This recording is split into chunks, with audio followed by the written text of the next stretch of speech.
सबसे पहले मैं राजपूत जी आपके साथ ही शुरू करना चाहता हूं, क्योंकि ये जो क्लेम है कि ढेर सारे बच्चे हम सिलेक्ट कराते हैं, ढेर सारे बच्चे हम सिलेक्ट कराते हैं, इस क्लेम ने क्या किया है?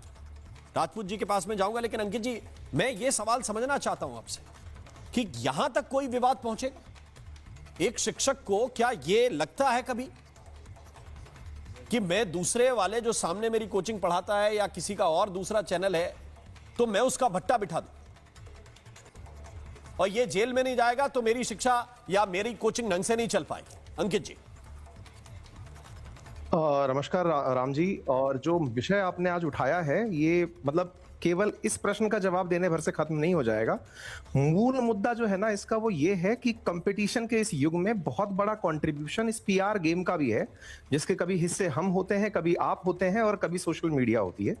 उस पूरे पीआर गेम में आप यदि किसी को ये बताते हो कि हम 100 रुपए का कोर्स बेचते हैं, उसके पर्दे के पीछे 80,000 रुपए आप बच्चे से वसूलते हैं, यूनिकॉर्न कंपनी बना लेते हैं, लिस्टेड कंपनी बन जाते हैं, लेकिन कपिल शर्मा के शो में जाकर आप कहते हैं कि हम तो बच्चों को 100 रुपए में 200 रुपए में कोर्स बेचते हैं, और वहीं जो आज पत्रकारिता इतने खोज कर चीजें निकाल कर ला रही है कि देखो इनका नाम फैजल खान है और ये सब काम है।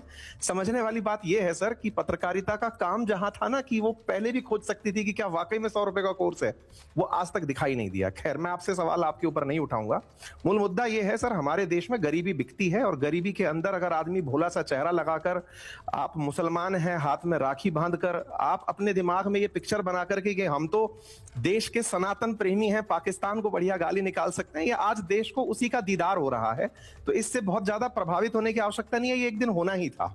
जो आज आपके सामने दिख रहा है ये असल में एक ऐसा प्रेजेंटेशन था जो कि केवल पीआर से रचित था। ये आज फटा नहीं तो 5 दिन बाद फटता, किसी और दिन निकल के आता। लेकिन इस बीच में जब भी कोई राइवल बनकर आएगा, असल में ज्ञान बिंदु की कहानी जब आप निकाल कर देखेंगे, बहुत सारे लोगों ने थ्रू आउट द इंडिया शायद पहली बार ये जाना होगा कि रोशन आनंद नाम से कोई टीचर है और वो इस लेवल पर पढ़ा रहे हैं कि वो कंपटीशन ऑन ग्राउंड पर उनसे बेहतर तरीके से पैदा कर पाए हैं। कोई पीआर नहीं, यूट्यूब पर बहुत रेयर प्रेजेंस है और वो कड़ी मेहनत करके अपनी तरीके से आगे बढ़े जा रहे हैं। दुनिया भर में जब ये जानकारी इस दुर्घटना के बाद से, जब से उनके भाई अभी संदिग्ध हालत में मृत पाए गए और उसके पहले का जो मसला हुआ, उसके बाद में लोगों को समझ में आया कि यार कुल 19,000 पद थे, एक 10,000 क्लेम कर रहा है, एक 12,000 क्लेम कर रहा है, यानी कि गलतियां दोनों तरफ से हो रही हैं। लेकिन असल में विज्ञापन की इस लड़ाई के कोर में क्या है कि हम दुनिया के सामने कितने सही हैं। तो सर झूठ को पकड़ने के लिए कई एजेंसीज हो सकती हैं। सरकार से उम्मीद की जाती है कि विज्ञापन में अगर कोचिंग वाले भी गलत विज्ञापन कर रहे हैं उन्हें पूरी तरह जिम्मेदार ठहराएं, और कोई व्यक्ति अगर सोशल मीडिया पर किसी भी प्रकार का क्लेम कर रहा है तो उसके क्लेम को पूरी तरह से पुष्ट करने के लिए एक बहुत ही जिम्मेदार एजेंसी की जरूरत है। मैं मेरा सवाल एक लाइन में यही खत्म। देखिए, आपने कहा कि फैसल खान मीडिया को पता चल गया। मैं किसी तरह का अंकित जी आपसे प्रति प्रश्न नहीं कर रहा हूं। इसमें जब एफआईआर दर्ज होती है तो नाम से ही दर्ज होती है, आपके सरनेम या एलियास नाम से दर्ज नहीं होते, तो वो हमें रिपोर्ट करना पड़ेगा कि एफआईआर किन 2 पक्षों पे हुई है। हमें तो यह भी नहीं पता था कि रोशन आनंद रोशन यादव है, लेकिन चूंकि यादव है तो फिर बोलना भी पड़ेगा। तो हम इस नाते उनको यादव या कोई फेवर नहीं कर रहे कि वो क्या है।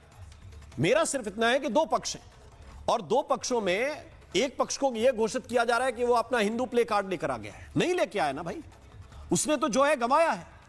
अगर 2 पक्ष हैं तो दोनों को पटना पुलिस को गिरफ्तार करना चाहिए था। नीरज जी, ये पटना के छात्र आप लोगों से पूछ रहे हैं, बिहार के छात्र पूछ रहे हैं कि क्या सरकार ने दोनों को इक्वल करके तोला है या एक तरफ फेवर दे दिया क्योंकि वो मशहूर है, वायरल है, रील है। बिल्कुल, मैं आ रहा हूं। गुरु रहमान जी भी आपके पास आ रहा हूं। नीरज जी बोल रहे हैं। प्रमाण है कि जब इतना घटी तो फैजल खान फरार थे 2 दिनों तक और ये गिरफ्तार हुए, रोशन आनंद गिरफ्तार हुए। यह अपने आप में प्रमाण है कि सरकार किसी को फेवर नहीं करती, फिर कोर्ट ने उन्हें बेल दिया। बात नंबर 1। बात नंबर 2, मैं कहना चाहता हूं कि ये दोनों दरअसल शिक्षक नहीं है। They are not teacher, they are instructor. ये प्रशिक्षक हैं। ये ज्ञान देने का काम जो शिक्षक होता है सही मायने में, वो बच्चों का आचरण बनाता है, शारीरिक मानसिक विकास करता है, उनके नैतिक मूल्यों का विकास करता है। पर इनका काम सिर्फ रटवाना है। अपने आप को कोई गुरु लगा लेते हैं, कोई सर लगा लेते हैं अपने नाम के पीछे, और इस तरह से छात्रों को ये ब्लैकमेल करते हैं, भ्रमित करते हैं।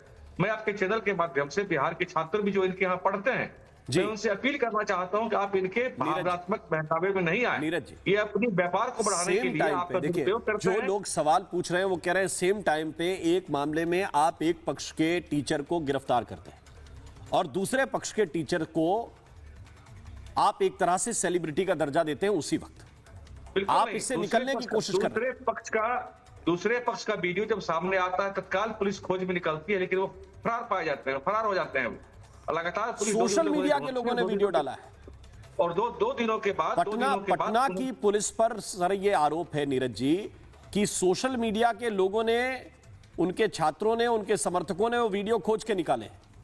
आप तो यही मानकर चल रहे थे कि ये जिम्मेदार है रोशन आनंद, इसको पकड़ लो, काम खत्म हो गया। नहीं, बिल्कुल ये बिल्कुल मान के नहीं चल रही थी और तय मानिए सरकार इसमें किसी को नहीं बचाने जा रही है। अगर दोनों दोषी हैं तो दोनों पर कार्रवाई होगी। जो दोषी हैं उस पर निश्चित रूप से कार्रवाई, कोई उनका पैसा, कोई रसूख, कोई पहुंच काम यहाँ नहीं आने वाला। दरअसल ये लोग छात्रों को भड़काते हैं, नेतागिरी सब करते हैं, यूट्यूब पर अपना चेहरा। गुरु रहमान मेरे साथ जुड़े, गुरु रहमान मेरे साथ जुड़े हुए हैं। मैं आ रहा हूं के लिए लोग किसी भी तरह का बयान देते हैं। जी जी, गुरु रहमान मेरे साथ हैं, एनएस राजपूत हैं, दोनों ही बिहार में पढ़ाते हैं, पटना में दोनों ही पॉपुलर हैं, लेकिन शायद उतने पॉपुलर और उतने वायरल नहीं है जितने फैसल खान और खान सर। गुरु रहमान जी, क्या वजह है इसकी? आप रील नहीं बनाते इसलिए, या आपकी पढ़ाई में कोई कमजोरी है? देखिए सर, एक बात मैं स्पष्ट, क्या प्रॉब्लम है? और क्योंकि ये सारा ट्रीटमेंट वीआईपी सरकार के लोग, सिस्टम के लोग उन्हीं को देते हैं जो अच्छी रील बनाते हैं। हाँ तो बिल्कुल एक बात तो मैं नीरज भैया को बता दूं कि नीरज भैया प्रणाम, थोड़ा सा आप शांत रहिएगा, और साथ ही साथ अंकित भाई भी। आप लोग स्पष्ट रूप से एक बात सुन लीजिए, मैं यहाँ का सबसे पुराना शिक्षक हूँ, 1994 पार्ट 1 से पढ़ा रहा हूँ। दूसरी सबसे महत्वपूर्ण बात कि नीरज बाबू ने कहा कि कोई आदमी गुरु लगा लेता है, कोई सर लगा लेता है, तो इन्हीं के गठबंधन सरकार के माननीय मुख्यमंत्री थे नीतीश कुमार जी, 2007 में हमको कृष्ण मेमोरियल हॉल में डॉक्टर एपीजे अब्दुल कलाम के द्वारा गुरु की उपाधि दी गई, और मैंने डॉक्टर शब्द हटा के गुरु लगाना अधिक उचित समझा। दूसरी बात की 10,000 से ज्यादा पुलिस ऑफिसर पैदा करने में कहीं से पीछे। जी जी बोलिए। और दूसरी बात मैं बता दूं सर, एकदम स्पष्ट रूप से ना, फैजल को भी मैं बहुत दिनों से जानता हूं, और रोशन तो हमारे स्टूडेंट ही हैं।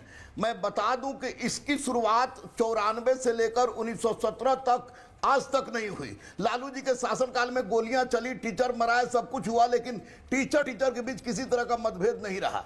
2018 से इन दोनों व्यक्तियों के द्वारा, एक रोशन आनंद हो या खान तो बहुत बड़ा फ्रॉड भी है और झूठा भी है, इसमें कोई संदेह नहीं। वो पल पल झूठ बोलने में, पल पल बात बदलने में माहिर है। इन दोनों ने मिलकर रिजल्ट खरीदना बेचना शुरू कर दिया।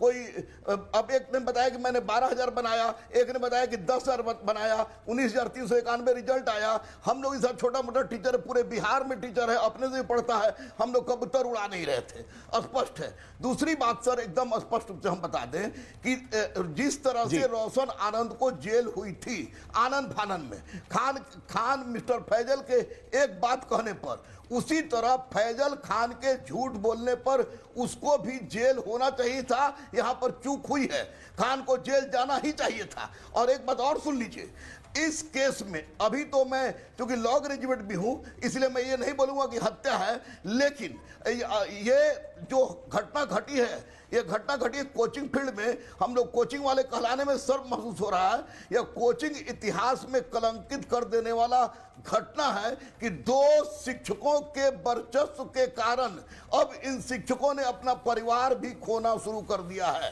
खान किसी का नहीं है, किसी का नहीं। मिस्टर रोशन क्या है, मैं क्या हूं, किसी का वो व्यक्ति नहीं है। वो व्यक्ति कभी अमित सिंह बनता है, मीडिया वाले उसको अमित सिंह करते हैं।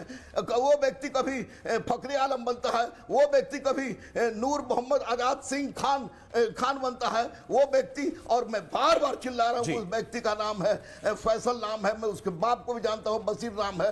वो लोग नहीं देखा, मीडिया वालों ने आगे बढ़ाया, सॉरी, खैर उसके बाप। ये कोचिंग जगत में खरीद बिक्री का धंधा कि मैंने इतना बनाया, और रील बनाने का धंधा कि कल ये रील बना के जिसमें खान माहिर है और बाकी शिक्षक भी कम नहीं है। मैं कहना चाह रहा हूं कि खान वो तो ईरान और अमेरिका के बीच शांति वार्ता भी अपनी कोचिंग में बैठ के करा लेते हैं। उनका सिस्टम अलग किस्म का है। लेकिन एनएस राजपूत जी, कहना चाह रहा हूं एनएस राजपूत जी, प्रिंस की मृत्यु, जी प्रिंस की मृत्यु